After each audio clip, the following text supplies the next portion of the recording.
عثمان صاحب زخمی بوران کی طرف بڑھتے ہیں اور کہتے ہیں چلو یہاں جلدی سے، ہم ینسار جا رہے ہیں۔ ایک دفعہ پھر جنگل کا منظر دکھایا جاتا ہے جہاں پر اولوف کا سپاہی اختمور کے اوپر تشدد کر رہا ہوتا ہے، اور اسی دوران اولوف داخل ہوتا ہے اور اختمور اس سپاہی کو طنزیہ انداز میں کہتا ہے، دیکھا عثمان بھائی نے، میرے چچا نے اولوف کا کھیل خراب کر دیا۔ اولوف اختمور کی طرف بڑھتا ہے اور کہتا ہے کہ تمہاری باری بھی آئے گی اور میں عثمان کا خون پینے سے پہلے نہیں مروں گا۔ زخمی بوران کو قمر الابدال کے پاس لایا جاتا ہے تاکہ اس کی مرہم پٹی کر سکے اور اس کا علاج کر سکے۔ قمر الابدال عثمان سے مخاطب ہو کر کہتا ہے کہ زخم کافی گہرا ہے لیکن اللہ ہماری مدد فرمائے گا۔ اسی دوران کوہ نور عثمان صاحب کے پاس آتا ہے اور کہتا ہے کہ میں جانتا ہوں کہ انہوں نے اختمور کو کہاں رکھا ہے، اور اس کے بعد دکھایا جاتا ہے کہ کتنی ہوشیاری کے ساتھ عثمان صاحب نے کوہ نور الپ کو اسمہا سلطان کے پاس مخبری کرنے کے لیے بھیجا تھا تاکہ کوہ نور الپ ان کے اندر رہ کر ساری انفارمیشن حاصل کر سکے۔ عثمان بے کوہ نور الپ کو کہتے ہیں کہ تم واپس جاؤ اور اسمہا سلطان کا اعتماد حاصل کرنے کی کوشش کرو، تم جو بھی انفارمیشن حاصل کرو گے وہ ہمارے بہت کام آئے گی۔ اور اسی دوران زخمی بوران داخل ہوتا ہے اور عثمان صاحب اس کو کہتے ہیں کہ ہم اختمور اور تمہارا بدلہ لیں گے ان لوگوں سے جنہوں نے تمہارے ساتھ یہ کیا ہے۔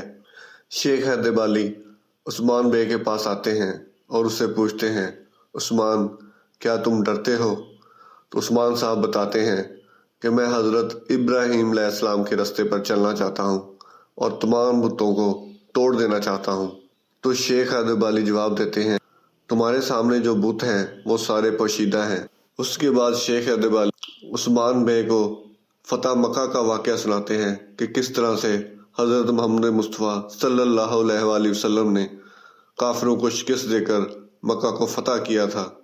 اس کے بعد عثمان بے پوچھتے ہیں، شیخ حیدر علی میرے شیخ مجھے کیا کرنا چاہیے؟ تو شیخ حیدر علی جواب دیتے ہیں کہ آپ کو اللہ کے غضب سے ڈرنا چاہیے اور غزوہ حنین کو یاد رکھیں اور صرف اللہ پر بھروسہ کریں۔ اینا گول کا قلعہ دکھایا جاتا ہے جہاں پر ترگت بھائی اپنے سپاہیوں سے بات کر رہے ہوتے ہیں کہ یہ اینا گول کا قلعہ ہم نے اپنے بھائیوں کے شہیدوں کے خون سے حاصل کیا ہے، ہم یہ قلعہ عثمان بھائی کو بالکل بھی نہیں دیں گے۔ اور اسی دوران قمر الابدال اینا گول قلعے کے اندر داخل ہوتے ہیں اور ترگت بھائی سے مخاطب ہو کر کہتے ہیں کہ تم نے اپنے نفس کا لباس پہن لیا ہے اور اقتدار کی ہوس نے تم کو گھیر لیا ہے۔ اور ترگت بھائی قمر الابدال کو کہتے ہیں کہ میں نے کسی کا حق نہیں مارا، یہ جگہ میری ہے، یہ قلعہ میرا ہے اور یہ میرے لیے حلال ہے۔ قمر الابدال ایک دفعہ ترگت بھائی سے مخاطب ہو کر کہتے ہیں، تم مر جاؤ گے ترگت، ایک تیر جب تمہارے سینے پر لگے گا تو تم مر جاؤ گے۔ جس ترگت کو میں جانتا ہوں ایمان کی دولت سے مالا مال تھا وہ مر نہیں سکتا تھا، لیکن تم مر جاؤ گے ترگت۔ اس کے بعد عثمان صاحب اختمور کو لینے کے لیے نکلتے ہیں اور عائشہ خاتون کو کہتے ہیں کہ آپ پریشان مت ہوں، میں آپ کے بیٹے کو، اپنے بھتیجے کو لے کر ہی واپس آؤں گا۔ جس کے بعد عائشہ خاتون غمزدہ نظروں کے ساتھ عثمان صاحب کو جاتے ہوئے دیکھتی ہیں۔ ایک دفعہ پھر ینی شہر کا منظر دکھایا جاتا ہے جہاں پر اسمہا سلطان اپنے وزیر کو کہتی ہیں کہ یہ جو مال و دولت اس کو لوگوں میں بانٹ دو، تاجروں میں بانٹ دو تاکہ یہ افراتفری کا باعث بنے۔ ایک دفعہ پھر جنگل کا منظر دکھایا جاتا ہے اور اختمور کو بتایا جاتا ہے کہ تم جس کو پسند کرتے ہو، جس سے محبت کرتے ہو، اس کی آج شادی ہے۔ اور اولوف بڑے طنزیہ انداز میں کہتا ہے، ایک ایسے سپاہی کو شہر کی ذمہ داری سونپ رکھی تھی جو ایک لڑکی کی خاطر ہمارے پاس قیدی بن چکا ہے۔ اس کے بعد اولوف اختمور کو کہتا ہے کہ میں تم کو جہنم بھیجنے والا ہوں اور آج میں تم کو قتل کر دوں گا۔ اور ٹھیک اسی دوران عثمان صاحب کی انٹری ہوتی ہے اور عثمان بے اولوف کے ہاتھ پر تیر مارتا جس سے اس کا نشانہ چوک جاتا ہے اور اختمور بچ جاتا ہے۔ اسی دوران اولوف کا کمانڈر ایرک عثمان صاحب پر حملہ کرتا ہے اور عثمان صاحب ایرک کو نیچے گرا دیتے ہیں اور تلوار اس کی گردن میں رکھ دیتے ہیں۔ اولوف عثمان کو مخاطب ہو کر کہتا ہے کہ ایسا مت کرو ورنہ تم کو اس کے نتائج بھگتنا پڑیں گے۔ لیکن عثمان صاحب ایرک کی گردن اتار دیتے ہیں اور اولوف پریشانی کے عالم میں وہاں سے بھاگ جاتا ہے۔ قسطنطنیہ کا منظر دکھایا جاتا ہے جہاں پر اندرونیکوس اپنے کمانڈر کو کہتا ہے کہ فوج کا ایک بہترین دستہ اولوف کی کمان میں بھیج دو، اور اپنے دوسرے کمانڈر کو کہتا ہے کہ میرے پاس وہ تمام معاہدے لے کے آؤ جو کہ شہنشاہ نے عثمان صاحب کے ساتھ کیے ہیں۔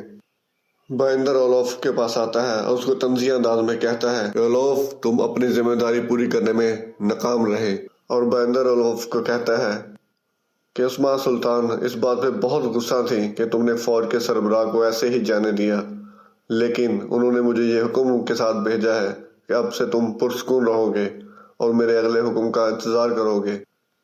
اور اولوف بائندر بھائی کو کہتا ہے کہ تم جا کر ان کو بتا دو کہ میں وہی کروں گا جو عثمان سلطان مجھ سے چاہتی ہے۔ آلچی چیک کو دلہن بنے ہوئے دکھایا جاتا ہے۔ آلچی چیک کی کنیز اسما اس کو کہتی ہے کہ یہ نہ کرو، تم ایسے کیوں کر رہی ہو؟ تو آلچی چیک اس کو کہتی ہے کہ میں نے تو اس کو ایک مضبوط درخت سمجھا تھا، لیکن وہ کسی کام کا نہیں ہے۔ اور اسما سلطانہ بائندر بھائی کے ساتھ شادی کے لیے پہنچ جاتی ہیں اور سوال کرتی ہیں کہ کیا عثمان صاحب ابھی تک تشریف نہیں لائے؟ دوسرا سردار کہتا ہے کہ نہیں، ابھی تک تو وہ نہیں آئے، حالانکہ ان کو پیغام تو بھیج دیا تھا۔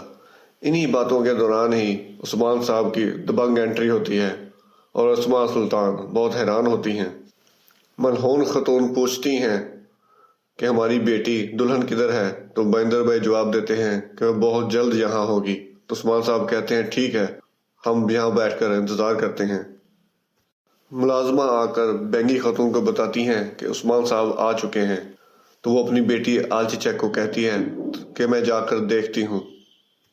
بینگی خاتون کے باہر نکلتے ہی بالا خاتون آلچی چیک کے کمرے میں داخل ہوتی ہیں اور کہتی ہیں چلو میں تم کو یہاں سے لینے آئی ہوں، اور آلچی چیک کو بتایا جاتا ہے کہ کیسے انہوں نے اختمور کو زخمی کیا۔